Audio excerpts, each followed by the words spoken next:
கடாயில் 1 கப் அரிசி மாவு போட்டுக்கோங்க. இன்னைக்கு நம்ம கோழிக்காய் இட்லி செய்ய போகிறோம். அடுப்பை லோ ஃப்ளேமில் வச்சுருங்க. 3 நிமிடங்கள் வறுத்து எடுத்துக்கோங்க லோ ஃப்ளேமில். அப்போ தான் கோழிக்காய் இட்லி நல்ல மணமாக டேஸ்டியாக இருக்கும். இப்போ நம்ம 3 நிமிடங்கள் வறுத்துட்டோம். இறக்கி கீழே வச்சுட்டு வேற ஒரு கடாயை அடுப்பில் வச்சுக்கோங்க. அதில் 2 ஸ்பூன் தேங்காய் எண்ணெய் ஊற்றிக்கோங்க. நல்ல டேஸ்டியாக இருக்கும். 1 ஸ்பூன் கடுகு, 1 ஸ்பூன் உளுந்து, 1 ஸ்பூன் கடலைப்பருப்பு போட்டுக்கோங்க. பொரியட்டும். பொரிஞ்ச பிறகு 1 இன்ச்சு அளவு இஞ்சியை குட்டியாக கட் பண்ணி போட்டுக்கோங்க. இப்போ நமக்கு பாதி வறுபட்ட பிறகு 3 பச்சை மிளகாவை இது கூட குட்டியாக கட் பண்ணி போட்டுக்கோங்க.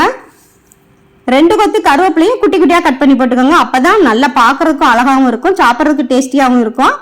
இப்போ நம்ம கூடுதல் மணத்துக்காக காயப்பொடி 1/4 ஸ்பூன் போட்டுக்கலாம். இப்போ திரும்பவும் நல்லா வறுபட்டு நமக்கு மணம் வந்துடணும். வந்த பிறகு இந்த அளவு வறுபட்ட பிறகு 1/4 கப்பு தண்ணி ஊற்றிக்கோங்க. 1 கப் அரிசி மாவுக்கு 1/4 கப்பு தண்ணி கரெக்டாக இருக்கும். இப்போ உப்பு போட்டுடலாம். தண்ணி நல்லா கொதித்த பிறகு மாவை போட்டு கலந்து விட்டுக்கோங்க. அடுப்பையும் இப்போ லோ ஃப்ளேமில் வச்சுருங்க. நல்லா கலந்து விட்டுக்கோங்க. இன்னும் கூட கொஞ்சம் நல்லா கலந்து விட்டுறணும். இந்த அளவுக்கு கலந்து விட்ட பிறகு நீங்கள் அடுப்பை ஆஃப் பண்ணிடலாம். கீழே இறக்கி வச்சு 1 ஸ்பூன் நெய் ஊற்றிக்கோங்க. நல்ல மணமாக இருக்கும் கோழிக்காய் இட்லி. அந்த கொஞ்சம் சூடு இருக்கும் போதே நல்லா பிசைஞ்சு எடுத்துக்கோங்க. அப்போ தான் நமக்கு கோழிக்காய் இட்லி நல்ல மென்மையாக இருக்கும், சாப்பிட்றதுக்கும் நல்ல டேஸ்டியாக இருக்கும். நல்லா பிசைஞ்சு உருட்டி எடுத்து வச்சுக்கோங்க. இப்போ இதில் கோழிக்காய் அளவு மாவை எடுத்துக்கோங்க. எடுத்து உருட்டுறது கோடு இல்லாமல் நல்லா உருட்டிடணும்.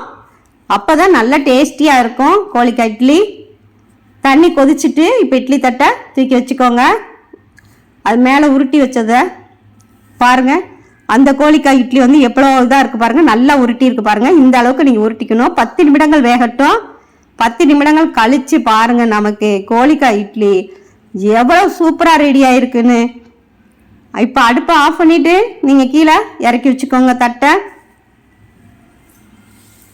அருமையாக இருக்கும். சட்னி சாம்பார் வச்சும் சாப்பிட்லாம், வெறுமனே சாப்பிடவும் அவ்வளோ டேஸ்டியாக இருக்கும்.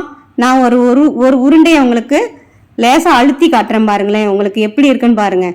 அவ்வளோ மென்மையாக இருக்கும், சாப்பிட்றதுக்கு நல்ல டேஸ்டியாக இருக்கும். நீங்கள் 1 கிண்ணம் அரிசி மாவுக்கு 1/4 கப்பு தண்ணி ஊற்றினீங்கன்னா ரொம்ப ரொம்ப கரெக்டாக இருக்கும். இந்த அளவுக்கு உங்களுக்கு கோழிக்காய் இட்லி கிடைக்கும். ஒன்று பிச்சு காமிக்கிறேன் பாருங்கள். அவ்வளவு டேஸ்டியாக இருக்கும் இந்த கோழிக்காய் இட்லி. ஒரு முறை ட்ரை பண்ணி பாருங்கள். சின்னவங்கலேருந்து பெரியவங்க வரைக்கும் விருப்பமாக சாப்பிடுவாங்க. தேங்க்யூ.